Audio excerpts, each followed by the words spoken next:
The topic of slavery reparations in the United States has gained traction in recent years, with a growing number of politicians and activists calling for some form of compensation to address the enduring legacy of slavery.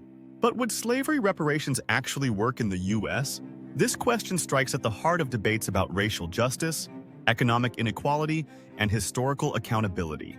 To unpack this issue, it's important to consider both the practical and philosophical implications of reparations and the potential consequences, both positive and negative. Slavery, which lasted for over 250 years in the U.S., is often referred to as America's original sin.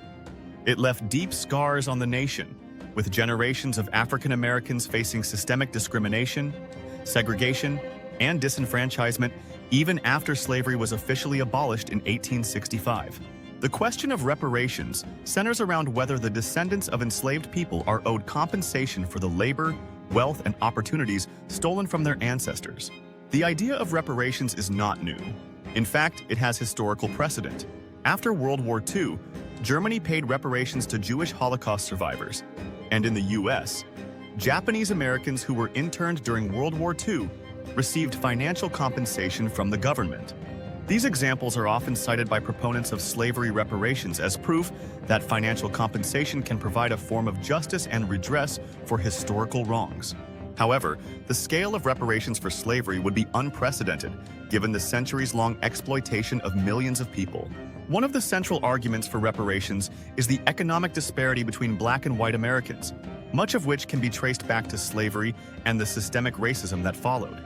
According to a 2020 study by the Federal Reserve, the median wealth of white households in the U.S. is about 8 times higher than that of Black households. This wealth gap has persisted for generations, largely because Black Americans were denied opportunities for economic advancement through practices like redlining, exclusion from New Deal programs, and discriminatory lending practices. Advocates of reparations argue that compensating the descendants of enslaved people could help close this wealth gap, providing a means of economic justice for communities that have been historically marginalized. Some proposals suggest direct payments to descendants of enslaved people, while others advocate for targeted investments in Black communities, such as funding for education, housing, and healthcare. Economists have estimated that reparations could cost anywhere from $10 trillion to $17 trillion, depending on the scope and structure of the plan. But would reparations actually work? One of the main challenges is the logistics of such a massive undertaking. How would the government determine who is eligible for reparations? And how would these payments or investments be distributed? Some critics argue that it would be impossible to fairly identify all descendants of enslaved people, given the passage of time and the lack of detailed historical records. Others contend that reparations could fuel racial division, fostering resentment among non-Black Americans who feel they are being unfairly penalized for the sins of the past. There is also the question of whether reparations would have the desired effect of reducing economic inequality. Some economists warn that while direct payments might provide a short-term boost, they could fail to address the underlying structural barriers that keep many African Americans in poverty. Without broader reforms, such as changes to the education system, criminal justice reform, and efforts to dismantle institutional racism, reparations alone may not be enough to create lasting change. One frequently cited concern is that reparations could be viewed as a quick fix for the deeper, systemic problems that continue to plague the U.S. While financial compensation could certainly help address some of the economic damage caused by slavery, it would not erase the long-standing effects of segregation, mass incarceration, and discrimination that still disproportionately affect African Americans today. To make reparations effective, they would need to be part of a larger, multifaceted approach to tackling racial injustice. Supporters of reparations often point to the psychological and symbolic value of such a program. In their view, reparations are not just about money. They represent an acknowledgement of the U.S. government's role in perpetuating slavery and the centuries of harm inflicted on Black Americans. For many, this acknowledgement is as important as the financial compensation itself, as it would signify a formal reckoning with the country's dark history and a commitment to rectifying the injustices that continue to reverberate through society.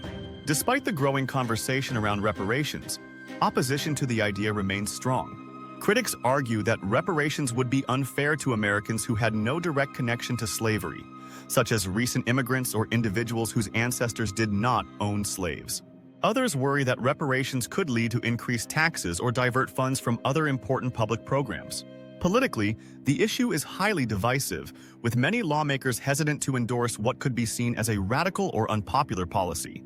Nonetheless, some cities and states have begun to explore smaller-scale reparations programs as a way to test the waters. For example, the city of Evanston, Illinois, became the first in the U.S. to approve a reparations program in 2021.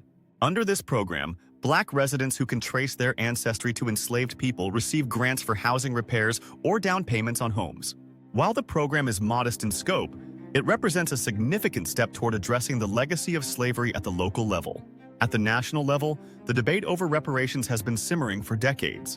In 1989, Congressman John Conyers introduced H.R. 40, a bill that would establish a commission to study the impact of slavery and recommend remedies, including reparations.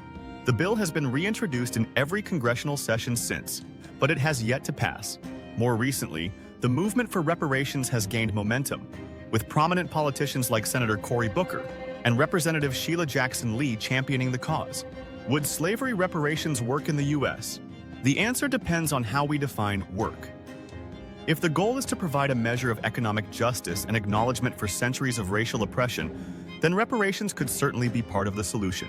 However, as with any major policy initiative, the success of reparations would depend on careful planning, execution, and a willingness to address the broader systemic issues that continue to affect Black Americans. Reparations alone are unlikely to fully resolve the deep-rooted racial inequalities in the U.S., but they could represent an important step toward healing the wounds of the past and building a more equitable future. Whether or not the U.S. will take that step remains to be seen, but the conversation around reparations is not going away anytime soon. The real challenge lies in finding a way to balance justice for the past with the practical realities of the present.